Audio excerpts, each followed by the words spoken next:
Una vez más les invito a que vean la parte histórica de eso, vean la novela, vean la película en el momento en el que estamos, en el momento en el que Santiago está escribiendo esto y por qué lo está escribiendo. Dice Santiago capítulo 5: vamos ahora, ricos, llorad y aullad por las miserias que os vendrán. Vuestras riquezas están podridas y vuestras ropas están comidas de polilla. Vuestro oro y plata están enmohecidos, y su moho testificará contra vosotros, y devorará del todo vuestras carnes como fuego. Habéis acumulado tesoros para los días postreros. He aquí, clama el jornal de los obreros que han cosechado vuestras tierras, el cual por engaño no les ha sido pagado por vosotros. Y los clamores de los que habían cegado han entrado en los oídos del Señor de los ejércitos. Habéis vivido en deleite sobre la tierra y sido disolutos. Habéis engordado vuestros corazones como en día de matanza. Habéis condenado y dado muerte al justo, y él no os hace resistencia. Por tanto, hermanos, tened paciencia hasta la venida del Señor. Mirad cómo el labrador espera el precioso fruto de la tierra, aguardando con paciencia hasta que reciba la lluvia temprana y la tardía. Tened también vosotros paciencia y afirmad vuestros corazones, porque la venida del Señor se acerca. Hermanos, no os quejéis unos contra otros, para que no seáis condenados. He aquí, el juez está delante de la puerta. Hermanos míos, tomad como ejemplo de aflicción y de paciencia a los profetas que hablaron en nombre del Señor. He aquí, tenemos por bienaventurados a los que sufren. Habéis oído de la paciencia de Jacob y habéis visto el fin del Señor, que el Señor es muy misericordioso y compasivo. Pero sobre todo, hermanos míos, no juréis ni por el cielo, ni por la tierra, ni por ningún otro juramento, sino que vuestro sí sea sí y vuestro no sea no, para que no caigan en condenación. ¿Está alguno entre vosotros afligido? Haga oración. ¿Está alguno alegre? Cante alabanzas. ¿Está alguno enfermo entre vosotros? Llame a los ancianos de la iglesia y oren por él, ungiéndole con aceite en el nombre del Señor. Y la oración de fe salvará al enfermo, y el Señor lo levantará, y si hubiera cometido pecados, le serán perdonados. Confesaos vuestras ofensas unos a otros y orad unos por otros, para que seáis sanados. La oración eficaz del justo puede mucho. Elías era hombre sujeto a pasiones semejantes a las vuestras, y oró fervientemente para que no lloviese, y no llovió sobre la tierra por 3 años y 6 meses. Y otra vez oró, y el cielo dio lluvia, y la tierra produjo su fruto. Hermanos, si alguno de entre vosotros se ha extraviado de la verdad, y alguno le hace volver, sepa que el que hace volver al pecador del error de su camino salvará de muerte un alma y cubrirá multitud de pecados. Cerramos con este capítulo. Santiago es un capítulo que, más allá de estudiarlo, hay que vivirlo, al ser un libro súper práctico, un libro mucho más práctico que doctrinal. Este libro es vivir la doctrina que tanto estudiamos domingo tras domingo. Como contexto, recordemos que hace 2000 años, en un punto de la historia, capturaron a Cristo, y todos los allegados a él, todos aquellos que juraron defenderlo y estar con él incondicionalmente, en el momento de su captura huyeron por miedo. ¿A qué le tenían miedo? No sé si se han llegado a preguntar eso. ¿A qué le tenían miedo? Tenían miedo al juicio y al castigo romano, a ser enjuiciados de la misma manera que fue enjuiciado Cristo. Posteriormente, algo vieron estas personas, razón a puesto, algo vieron estas personas que cambiaron totalmente de chip. De tener un miedo a ser enjuiciados como Cristo, a estar decididos por morir, y está escrito en la historia que murieron prácticamente la mayoría exactamente de la manera que Cristo. Pedro se sintió totalmente indigno y pidió que ser volteado para no morir de la manera que murió Cristo. Una de las personas que cobardemente, que también tú y yo estaríamos en esa situación, negaron a Cristo, negaron conocerlo, en una situación donde no lo conozco, y después decidir morir por la persona que negó. ¿Qué vio esa persona para tener ese cambio tan radical de mentalidad? En este contexto, posteriormente, la fe en Cristo se volvió un motivo para capturarte, para matarte, para encarcelarte, ya que el pueblo judío estaba airado contra el nombre de Cristo y contra aquellos que le siguen, y hasta la fecha tú puedes ver más negación y molestia al nombre de Cristo y hacia cosas relacionadas con Cristo que hacia los personajes de otras religiones. El pueblo judío estaba airado contra el nombre de Cristo y contra aquellos que le siguieran. Esto provocó revueltas en el Imperio Romano, y el Imperio Romano mandó capturar, detener o matar a aquel que profesaba tener fe en Cristo. En este contexto, Santiago, un hombre que en un principio no creía en esto, después creyó. En este contexto se esparcieron grupos de personas y formaron 12 tribus a las cuales Santiago está dirigiendo estos 5 capítulos.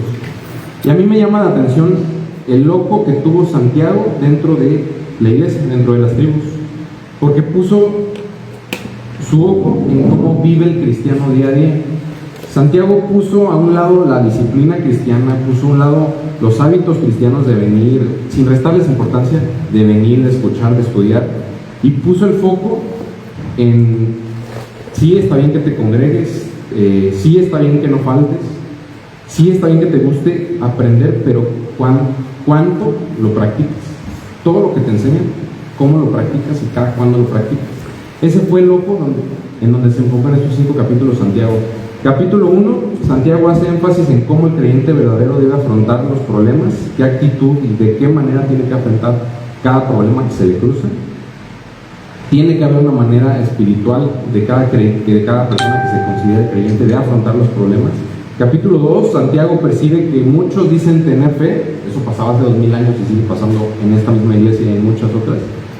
Muchos dicen tener fe, pero pocos realmente la viven. Pocos tienen un comportamiento cristiano.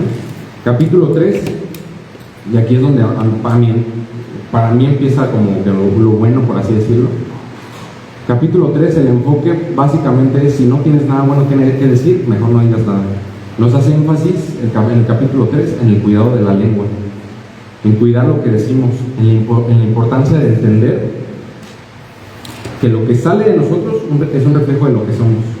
La importancia de entender que lo que salga de nosotros sean cosas que sumen a otros, no que les resten. Eso es el capítulo 3. Capítulo 4, vimos la importancia de lo que hay en el corazón del hombre y de cómo esto influye en nuestros deseos.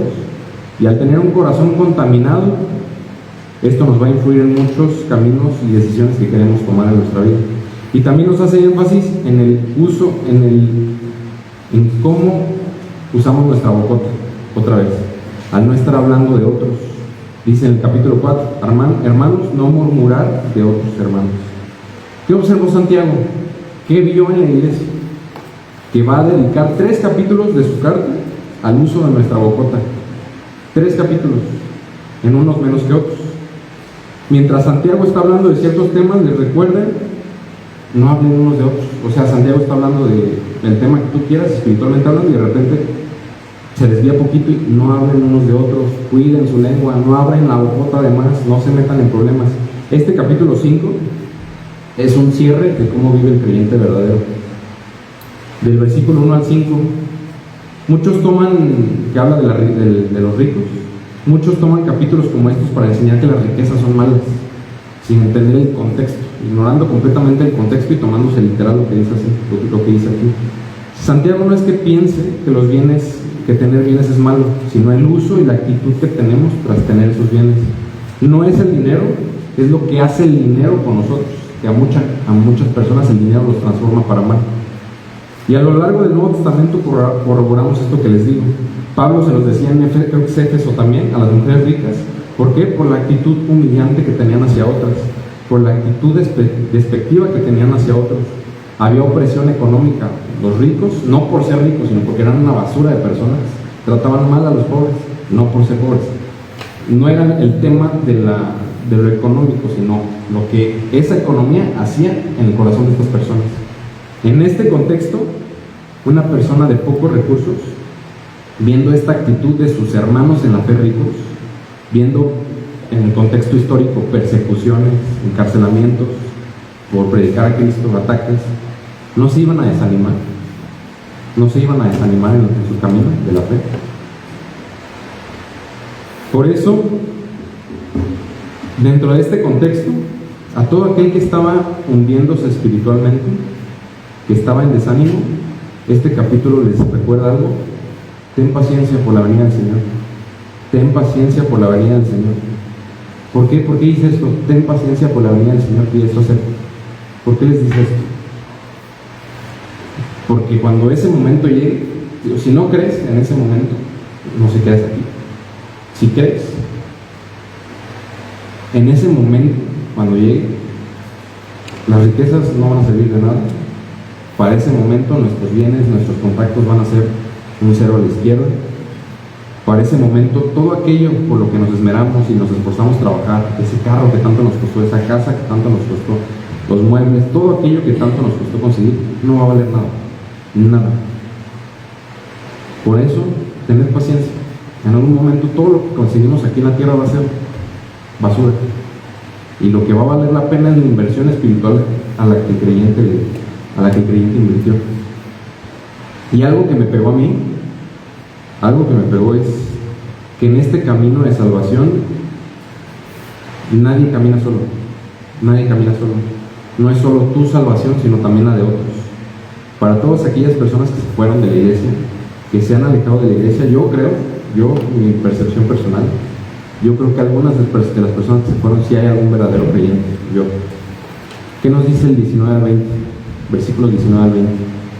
Hermanos, si alguno de entre vosotros se ha extraviado en la verdad, y alguno le hace volver, sepa que el que haga volver al pecador del error de su camino, salvará de muerte un alma y cubrirá multitud de pecados. A mí en lo personal, tal vez está mal que lo diga en el púlpito, para mí muchas personas que se fueron en la cuestión personal se me hacen despreciables, pero espiritualmente yo no soy nadie para decir que no son salvos. Personalmente y en sus personas podrán ser una basura de personas, muchos, algunos no, pero si espiritualmente ellos tienen que regresar y tú eres una herramienta para que regresen, la verdad eso te cambia totalmente el panorama, porque se vuelve una situación hermosa. Y entre todo esto que nos está diciendo Santiago, nos recuerda algo: no hables de otros, no te quejes de otros. ¿Qué nos dice? ¿Acaso eres perfecto? ¿Eres juez o te consideras juez de otros? Capítulo 4, eso nos dice el capítulo 4. ¿Acaso tú eres juez? Y el capítulo 5, versículo 9, no hables contra otros, no eres juez de ellos. El juez está del otro lado. ¿Tú quién te crees? 3 capítulos hablándonos de esto. 3 capítulos seguidos. Santiago haciendo énfasis en esto para una iglesia llena de creyentes. ¿Por qué? Y según muchos religiosos, una iglesia estamos llena de gente perfecta. ¿Por qué? ¿Por qué hace énfasis a esto? Porque sabe que somos bocones, conflictivos, sabe cómo las personas, cada que abren la boca es para regarla nada más, para arrestar a otros, para desmotivar a otros, para conflictuar. Por eso Santiago te hace énfasis: aprende cuándo callarte, aprende cuándo hablar, y aprende que puedes ayudar a sumar espiritualmente a otras personas. Y si no vas a sumar a otras personas, cállate. Así termina esta carta, también dando una solución espiritual a temas emocionales. ¿Te sientes mal? ¿Te sientes afligido? ¿Te sientes preocupado o enfermo? La solución te la da este capítulo. Ora. Lo más importante que tenemos como creyentes es la relación constante y privada que tenemos con Dios. Esa, fortalécela, manténla, sé constante. Y así damos cierre a esta carta. Santiago nos enseña a vivir el día a día, cada cosa que aprendemos domingo tras domingo, evitando que se quede en un hábito o en una disciplina meramente religiosa, sino que sea una convicción real. Evita caer en estas actitudes que tanto le molestaron a Cristo, esas por las que peleó tanto contra los fariseos, esas son las que nos invitan a estar evitando Santiago. Nos enseña a tener un comportamiento y una actitud cristiana, no ponernos una máscara y creer que somos correctos, sino genuinamente hacer el bien e influir el bien a otros. Gracias. Abran su Biblia en Crónicas 16.